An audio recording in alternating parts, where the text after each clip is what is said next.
What happens before you need an answer right now? Before the answer is demanded, something else happens first. A tightening. Not in the outside world, inside. A question remains open. A feeling has not settled. A decision has not formed. Something is still unclear. At first, this can be tolerated. For a moment, the openness is simply there. Uncomfortable, but still open. Then the pressure changes. The mind stops feeling that it is with a question. It starts feeling that it is under one. This is the shift most people do not notice.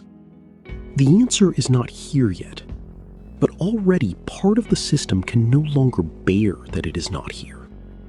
The chest tightens. Attention narrows. Time starts feeling different.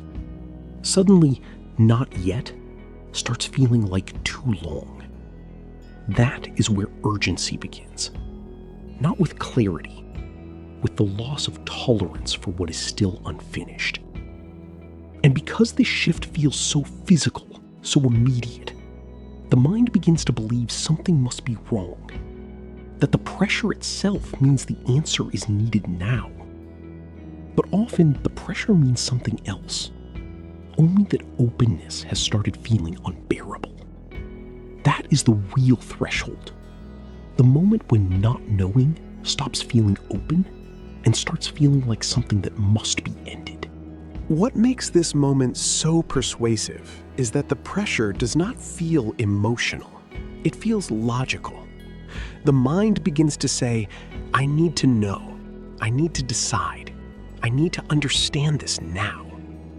And because the language sounds clear, the urgency feels justified.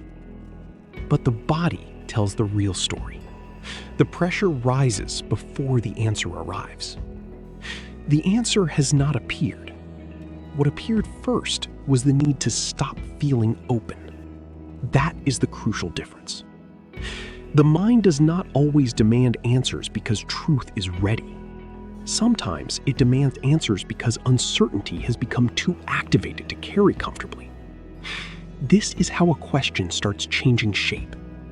At first, it is only unresolved. Then it becomes heavy. Then it becomes urgent. And once it becomes urgent, the system starts believing that speed is the same thing as clarity. That is the distortion. The answer begins to feel necessary, not because it is true, but because the pressure is asking to end. This is why the need for an answer right now can feel so convincing. It is not only mental, it is physical. A tightening around openness. A refusal to let what is still incomplete remain incomplete for one moment longer.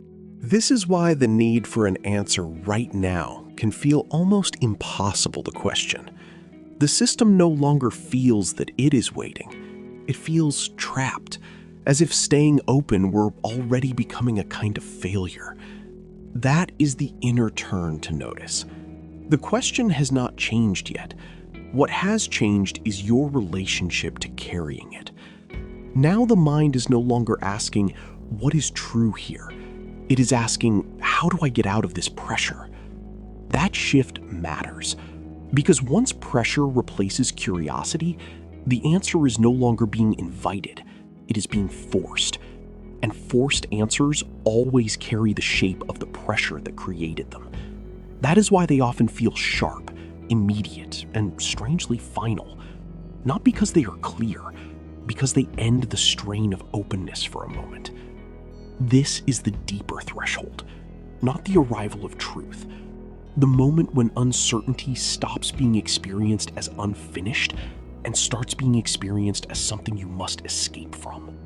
What makes this pattern so difficult to interrupt is that urgency starts borrowing the voice of necessity. It says, if I do not answer this now, something will get worse. If I do not decide now, I will stay stuck. If I do not close this now, I will not be able to rest. This is how pressure turns into command. Not because reality changed, because the mind no longer trusts itself to remain open. That distrust changes the whole inner atmosphere. Now, uncertainty is no longer something to stay with. It becomes something to solve, to close, to escape. And once that happens, the answer starts feeling valuable before it is even true. Anything that ends the inner tightening begins to look correct. A conclusion, a decision, a story, a certainty. Not because it came from full clarity, because it reduced the strain of waiting. That is why the moment before the answer matters so much. Because in that moment, the system is still deciding what openness means. A process that is not finished, or a problem that must be ended now. That distinction is where urgency either hardens or begins to weaken. This is why answers can start feeling right before they are ready. The system is no longer listening for truth. It is listening for relief. Anything that narrows the field starts becoming attractive. Anything that gives shape to the pressure starts sounding intelligent. This is the hidden movement. The mind does not only want to know, it wants to stop carrying what has not yet become known. That is why premature answers can feel so clean. They remove the burden of openness. No more waiting, no more ambiguity, no more inner suspension. Just a position. And positions feel stabilizing. But stabilization is not the same thing as honesty. A rushed answer can organize the mind without matching the process that was still unfolding. That is the cost. The pressure ends, but something underneath remains unconvinced. A small friction, a return of doubt, a sense that the answer arrived faster than the truth did. This is why urgency often creates closure before it creates clarity. The system feels better first, and only later discovers that something real had been pressed shut before it was ready to become known. Once this is seen, something begins to change. Not because the pressure disappears immediately, but because pressure is no longer confused with truth. You begin to notice that the need for an answer right now is not always a sign that the answer is ready. Sometimes it is only a sign that openness has become hard to hold. That distinction matters, because once it is felt, urgency loses some of its authority. The question may still remain, the tension may still be there, the wish to end it quickly may still appear, but now another possibility exists. Not answering yet. Not because the question does not matter, because the pressure no longer gets to decide what counts as clarity. That is the real shift. The system starts learning that not knowing can remain present without becoming an emergency. And in that space, something quieter appears. Not certainty, capacity. The capacity to stay with what is still forming without forcing it into shape too soon. That is where urgency weakens. Not when every answer arrives, when the need to have one immediately stops ruling the whole field. That is the deeper shift. Not finding the answer faster.